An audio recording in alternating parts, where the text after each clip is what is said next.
We are going to invite the ANC's John Mwemba, the new EDI project lead who works with the HR department. We're going to invite him to come up and do his presentation here now. John holds a Bachelor of Arts degree in political science with a double major in law and society and a Master of Business Administration with a specialization in social enterprise from Memorial University. John was born in Zambia, but spent his childhood living in England for 12 years before moving to Newfoundland and Labrador. His anti-racism and anti-Black racism advocacy have been central to John's educational workforce progression. In 2020 to 2021, he worked with other Black students at Memorial University to form the Black Student Association, or BSA, which provides a safe space for Black students, supports their studies, hosts events, and educates on anti-racism and anti-Black racism. This journey led him to become the 2021-2022 Munsue Director of Advocacy, where he raised awareness of anti-racism in national spaces through the Canadian Federation of Students, CFS, as chairperson of their Black National Caucus. John is the first person from Atlantic Canada to occupy this role. So I'm going to invite John up, and what we'll do here is we won't take questions after this presentation. Please email them, and we will follow up with you. Okay. First off, thank you for the opportunity. I think Jamie's out here. I'm not sure where she is. But, thank you for the space, and thank you for just giving me the opportunity to speak. She did say that I get a bit of a carte blanche today, so I get to kind of talk about my ideas, not just strictly through the lens of, the work I do, but also through the work I've done in the past, and some of the things I've kind of came to long to learn about EDI, and just get the realism of it all. So with ANC, we do a land acknowledgement before we get started with the projects and presentations, so I'm just going to go ahead and do that. So with deep respect and gratitude, we acknowledge that ANC's offices are located on traditional Beothuk, Mi'kmaq, Innu, and Inuit territories. As newcomers to Ugdahumguk, Newfoundland and Labrador, we commit to collective healing, true reconciliation, and land honoring. So today, I think we want to switch gears a bit. We've heard a lot about theory. We've heard a lot about ideas about, I guess the core of EDI, but something that kind of gets glossed over, in my opinion, is the actual substantive part of the real work, the stuff we do on the day-to-day that doesn't get talked about. There's a bunch of stats, there's a bunch of rhetoric going on about EDI, but nothing gets talked about really past that. And today, I kind of want to talk about that. So today, my agenda will be introduction about myself. I think this has been a good job of that, but there's a few things about me that I would like to talk about. What is EDI? Diversity actually, realism in your EDI practice, and then ANC's EDI. And then after that, I think just some things to consider to take home, I guess, for your practice as well. Okay, so as I said, I was born in Zambia. I lived there for about 11 years. Sorry, 2 months. Then I moved to the UK, lived there for about 11 years. Then have been in Canada ever since, and just specifically Newfoundland. I started living around Conception Bay North, Carbonear Harbour Grace region. So I kind of spent a lot of time in the outer region, so I kind of got to see that. And then in 2014, came to high school here, Memorial, the whole thing, and then haven't left since. So it's pretty cool. I get the newcomer experience, and then now I guess the helping people settle, which is pretty cool. So I kind of get both sides of the spectrum in that regard.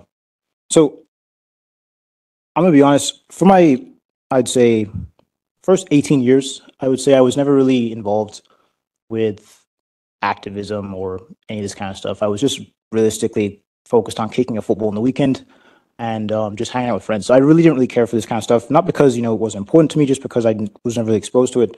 And it wasn't until, I'd say roughly about 2019, 2018, and 2020, I really got active. And that's part of, why I came here. And the EDI lens started from, I guess, these beginnings. First off, I started off with, the Black student space, brought it towards the outer university spaces and, now CFS and that kind of thing. And then after that, I figured, I got to keep my passions and I guess interests going. So then after that, came to ANC, and I thought there was no better space to really continue the work that I've been able to do. So that's kind of a bit about my journey. So today, I just want to set the tone. I'm not here to lecture. I'm not the guy with every single answer. I'm relatively young. I'm not trying to be like a source of everyone's, hey, one-stop shop. Just ask John. I'm not that at all. But what I am going to do today is really shine some light on some different perspectives, and I think some things, some difficult truths, but some things we really need to talk about with the EDI space, and that's kind of what I wanted to do here today. So to start, we have our standard EDI definition. Equity, diversity, inclusion is an organizational framework that endorses fair treatment of all people, regardless of their differences. And this is the baseline. This is kind of the baseline of what we talk about. We want fair treatment and that kind of thing. But once we dive deeper, we don't necessarily focus on that kind of thing. We don't focus on what that looks like and the stuff that entails. So here we have, in my opinion, like the basic EDI photo. This is kind of the poster boy image for what EDI looks like. And I'm sure most of you have seen this, boardrooms, all over St. John's probably, and I guess the rest of Canada probably uses this kind of image. Just people coming together and existing, and the differences and that kind of thing. And to be honest, this is a great photo, and this is something that I think is pretty cool. But once you dive deeper, this isn't truly what we're trying to get at. This is difficult to kind of convey through these images because they're rather trivial, in my opinion. Because EDI is great and it's about bringing everyone together. However, at the core of it is integration. We're not just bringing people together for the sake of it or just to seem innovative. We're not coming here to just, hey, let's just check boxes and bring everyone together. We're coming to thoroughly integrate people, and that's not simple. And I'm sure you've probably heard this 1,000 times today. Probably hear it a lot more. Everyone says high diverse. High diverse, high diverse. We hear that forever, but no one really entails what that thoroughly means, and that's something that I think is very important because if we just high diverse for the sake of it, we are not going to get where we need to go. We're not just going to have empty spaces at the end of it. We're just going to have people existing in a space, and it's not going to be the inclusion we want. We want to be careful, and not just that, we want to be intentional about the equity and diversity we employ in our spaces and organizations. So, I'm not trying to say this in a manner which is, combative, but, be careful. Let's not just high diverse for the sake of it at all. We got to be careful with that. And sometimes these images are the center of the discourse. And that's my problem with this kind of stuff. We can't just be putting names and faces together just for the sake of it. And in my opinion, this is kind of trivial. This is the point we're trying to avoid. We want to make sure we can sustainably carry on this process. So in my opinion, it has to be organic. And that's where the authenticity comes from. Some spaces aren't ready for that. And that's what we're trying to do here. We're trying to get to that point. And, you're probably thinking, well, John, relax a bit, diversity hiring is pretty good. Our numbers are pretty good. And sure, we can have that. But at the end of the day, it's one dimensional. And one thing I would like folks to take away is, if we think one dimensionally and linearly, we're going to have multidimensional problems. And that's actually something that we're not ready to talk about yet. I think it's really difficult to kind of understand that. But if we just check boxes and check numbers down the line, it's going to be a mess. And, that happens quite a lot, actually, when we just integrate people and integrate different ideas before it's time. And it can kind of leave a nasty burn. So one thing I like to illustrate, in my opinion, something that I've learned not just through EDI, but also as a Black person in this space, one of the things that happens when we just diversity hire with no intention, or when we're not ready, we get code switching. And, code switching, I think for the BIPOC community, I think you probably know what that is. But, for those of you who don't, code switching is the ways in which a member of an underrepresented group consciously or unconsciously adjust their language, syntax, grammatical structure, behavior, and appearance to fit the dominant culture. So this is a really sensitive topic. I understand, this is hard. This is really hard because a lot of BIPOC people, hate to talk about this. Not because it's, something we want to avoid, but because, a lot of people do it and they don't really want to talk about it because it kind of conveys and has this connotation towards abandoning who they are. As a Black person, not from Canada, if I were to code switch, it's kind of, I guess, a disrespect to where I'm from. And, if you're, super new to Canada, lived here for a month and start code switching, you're almost abandoning everything you know.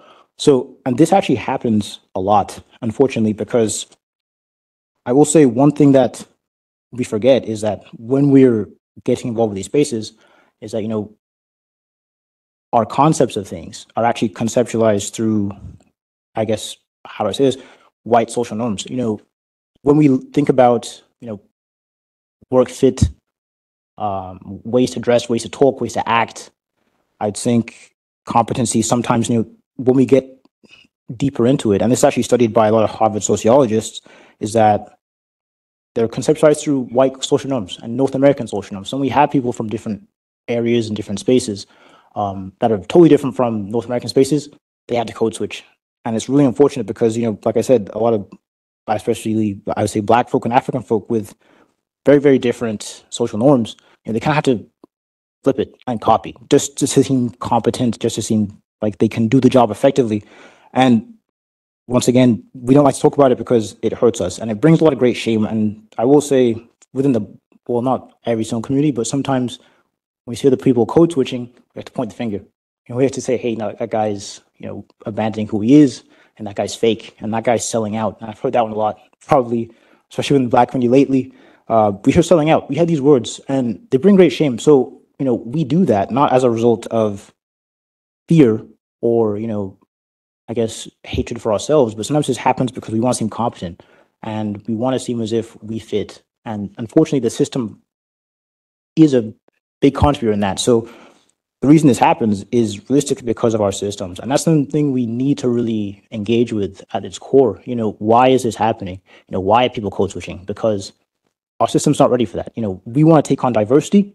We want to take on, all of the great things and all the bad things of diversity, but, we need the infrastructure to get there, or we're just going to have a situation, which is actually kind of funny to think about. We're going to have a situation in which we have different colors and different cultural fits, but we're still going to have the same, I guess, core, which is the white social norm, the North American social norm. It sounds kind of ridiculous, but this is a realistic thing. And it's rather complex because I will say as well, it goes back and forth. I can sit here and just blame administration and blame hiring teams for, forcing us to code switch, but also as well for the BIPOC community. We have to be honest with ourselves. We have to sit here and say, are we putting pressure as well? That's something we don't talk about either.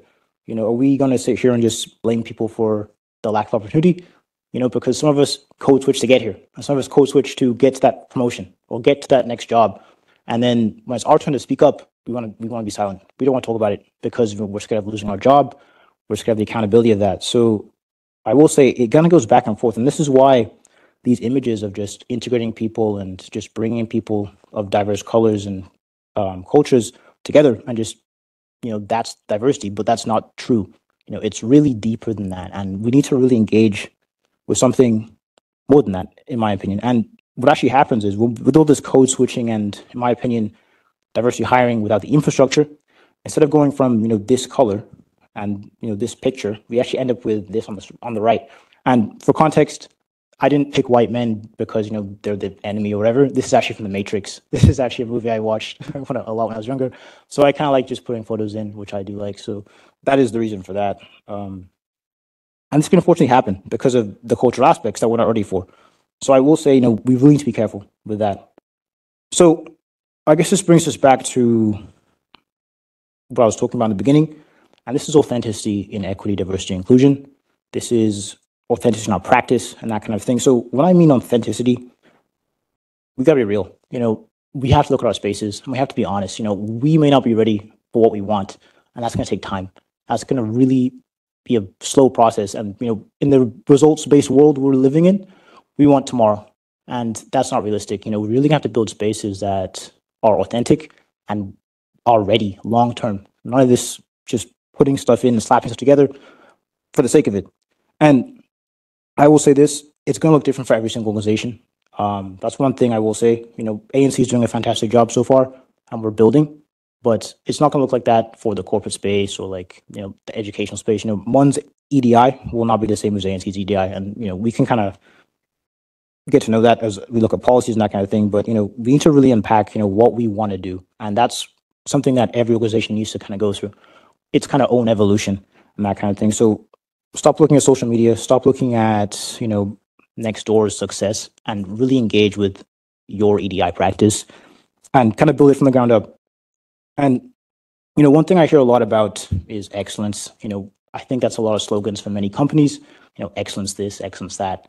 And, we really need to be careful with that, especially around the EDI space, because what happens is, when we focus on just excellence, we want to hire the best of the best. We want to make sure our spaces and our, incoming hires or whatever are the best they can be, and that's fantastic. But we need to really take this with a grain of salt, because if we don't, then, this is where problems can happen. And I think we're kind of seeing it with, I think Dr. Tony Fang mentioned it with the stats and that kind of thing, all the overqualification, these things can happen with,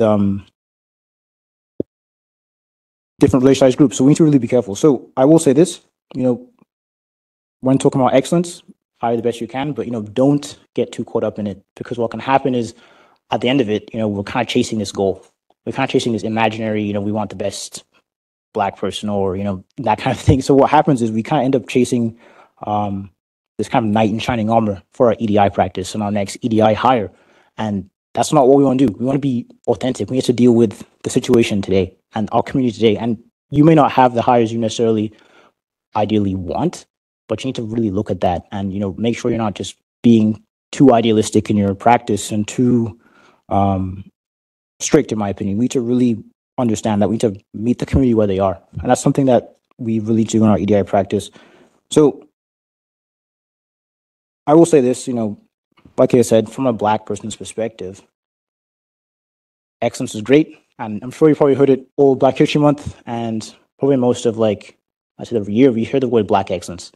And, that's fantastic. And I think, Xavier is probably running around here, and, Laura Bell and that kind of thing. And they're fantastic. That's some local heroes that I think are doing some really fantastic work. And, they are Black excellence, but we need to be careful when we're using words like this, because what happens is the rhetoric can change from, wanting Black excellence to only accepting Black excellence. And that's really careful. We need to be really careful. And this is not just for the Black space, but this is for a lot of different diversity groups and a lot of marginalized groups. We need to be really careful with words like that and the rhetoric around this kind of stuff, because what can happen is we can go from what we want, which is, the best, to then marginalizing everyone else who's not at that level. And I will say, it's kind of a cliche. Well, I think, this is more for the Black people here today. We probably heard it all the time. We hear stuff like, from, I will not trying to be rude here, but I've heard it all the time. White people come to me and they say, I love Michelle Obama, or I love Barack Obama. And, that's fantastic, but that's not real. It's fake.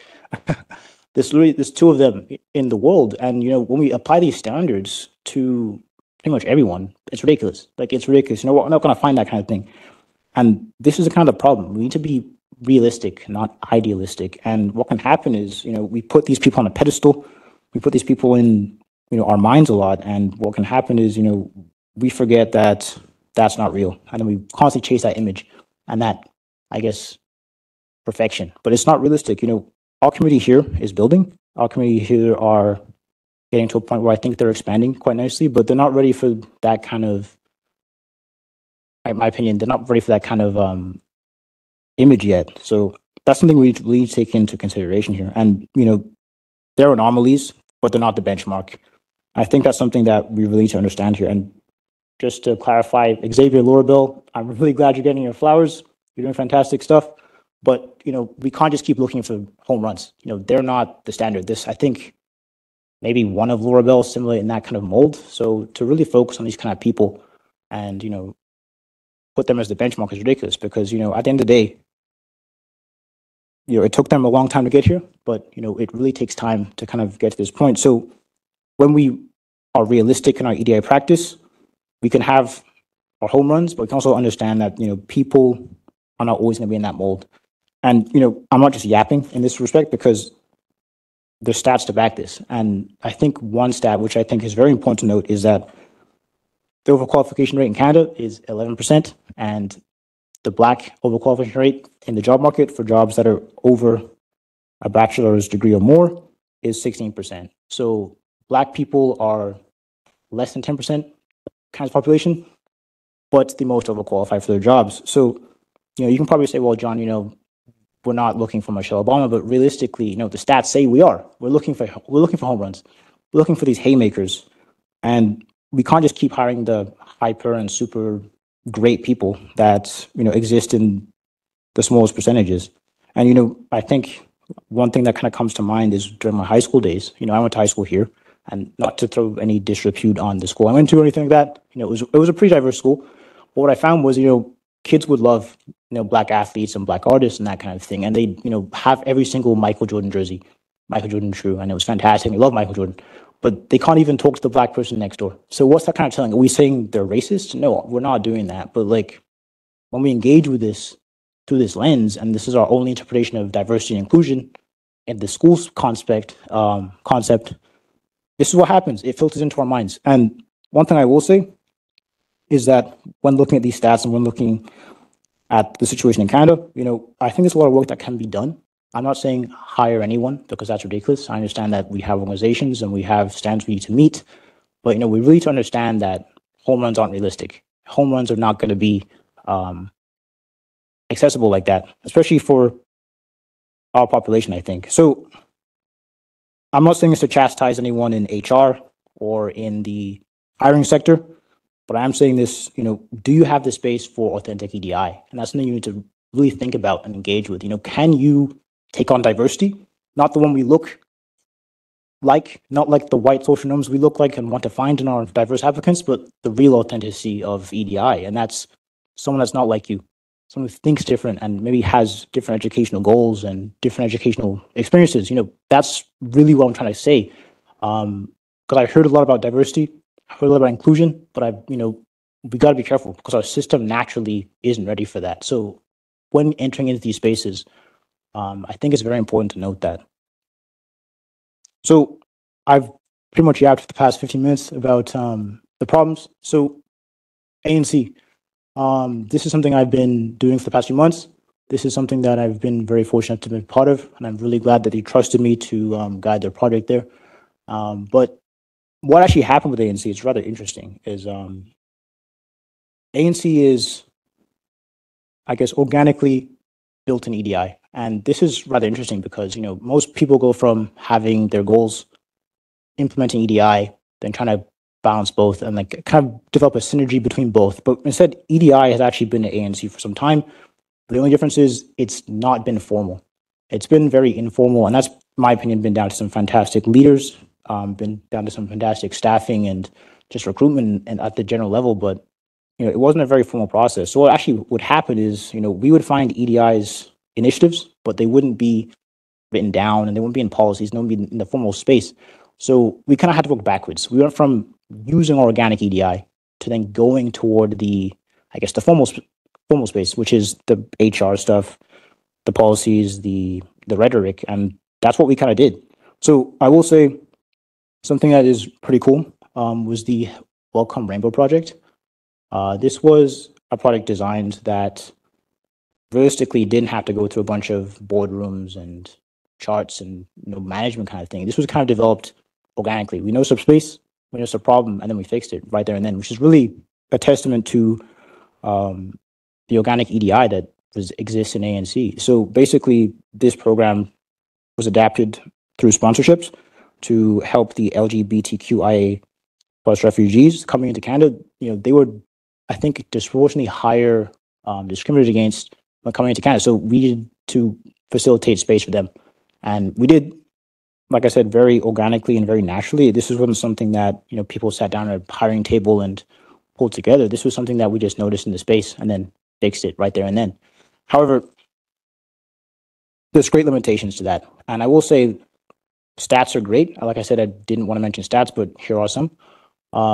We use stats to kind of figure that out because what we noticed is with this organic EDI we were engaging in, what happened was we had a space that people felt included in. We had a space that people had, great passion for and love for, but what we didn't have is a space that people felt structurally secure in. And what would happen is, people felt that they were strongly supported.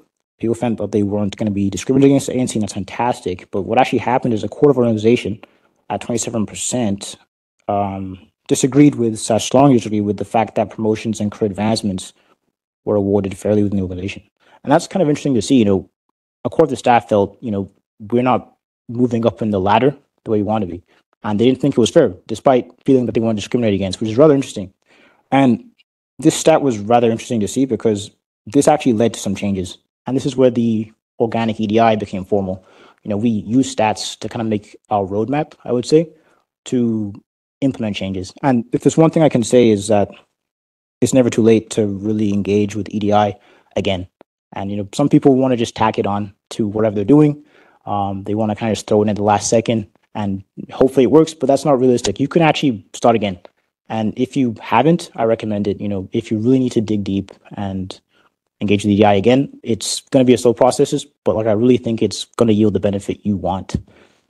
So I guess lastly, kind of want to raise some things that I think we should leave behind and some concepts that we should maybe take forward into your practice. Because obviously I work at ANC and I don't know what's going on in the fisheries or the corporate space, so I can't really tell you what to do. But what I can do is potentially raise some things that you should think about. And first one is stop engaging with seasonal change. A lot of you are excited to be here. That's great. And, Black History Month has just passed and, all kinds of months will come on. And people get fired up. They go, wow, this is great. And they get really excited. They get motivated. They hear some great speakers talk. They see some examples of Black excellence or whatnot in the community. And then they give up. After a month, they go gung-ho and then they can't sustain it. And that's not realistic. We don't want to rely on passion with this EDI journey. We really want to make sure it's being informed by a step-by-step approach. And I will say, it's kind of like the gym. I don't go that often, to be honest, but it's better to go multiple times consistently for like 20 minutes rather than just 3 hours twice every month. That's ridiculous. We're not going to see you gain that way. And that's the exact same thing with the EDI journey. So next is going to be stop relying on certain sectors or people to perform EDI. This is really a company thing. If we don't have our goals being met by everyone in the company, it's not going to work. It can't be this person does EDI, this person leaves, and then the EDI is gone. It has to be embedded. And that's one thing I will say at ANC we did. We really made sure that everyone was involved. We started committees. We changed our hiring policies internally and externally. We kind of built from the ground up. And even though these policies have been in place for years, we weren't afraid to start again. And that's really a big part of it. You have to really make sure that you have space. And even if it means tearing the ground up, you have to. Because if not, we're going to have the same situation in which people feel like they code switch because they don't get opportunities. So that's another thing we really have to engage with. And lastly, this is a bit of a touchy one, but, be careful. Sometimes we get really passionate and we hear certain things or hear certain rhetoric about, people's different cultures and races. We want to cancel them. We want to get rid of them tomorrow morning. And, that's divisive. It can be really divisive. And the problem is when you're building that culture, do people have the opportunity to speak? And even if it is wrong, we want to correct. Because if we're instantly just terminating people like that, it's creating fear. And we're going to have a situation in which people are going to not want to speak. People are not going to want to share the truth. And even if they are able to be corrected, they're going to be afraid. So we really want to make sure that, we avoid these kind of words and avoid this kind of rhetoric over time. So things to engage in, I would say, is reconceptualize this as a journey. In my opinion, a journey step by step. It's going to ebb and flow. It's going to be up and down. And that's what we want through EDI. We want to make sure that even if we move 1 inch over the next month, it's sustainable. And this is something we can carry on constantly. So I really recommend, instead of looking at EDI through just a checkbox, or in my opinion, something that we have to do because the company mandated us to do it, it's a journey and it's going to take time. I really want folks to understand that. Next would be, it's continuous, and continuously learn. I'm not an expert, even though I'm hired to be part of the EDI team, I'm learning every single day. I'm not, just because I've been in this space for quite some time, I don't have all the answers. So you always have to learn, you always have to keep on top of this because things are changing, your companies are changing, the world's changing, but if we stay still and don't learn, we're going to get left behind. So same thing with EDI applies here. And lastly, data. This is something that people have sometimes aren't proud of. I've seen it with schools and that kind of thing. I've seen it with, certain professions, they don't have diversity. So they hide the stats and then they kind of, how do I say it? They kind of hide behind smoke and mirrors. They kind of just talk about their inclusive policies and that kind of thing, but they don't publish the stats. So we can't hold them accountable. So in my opinion, be real with your stats, count the stats and be intentional about it. Don't hide behind the same, HR policies. We love diversity and then put your stats behind, as many locked doors as you can, be real with it. And not just that, it holds you accountable. So this is something that we need to employ and really engage with. So I think that's it for me today. Once again, thank you for listening and much appreciated. Cheers.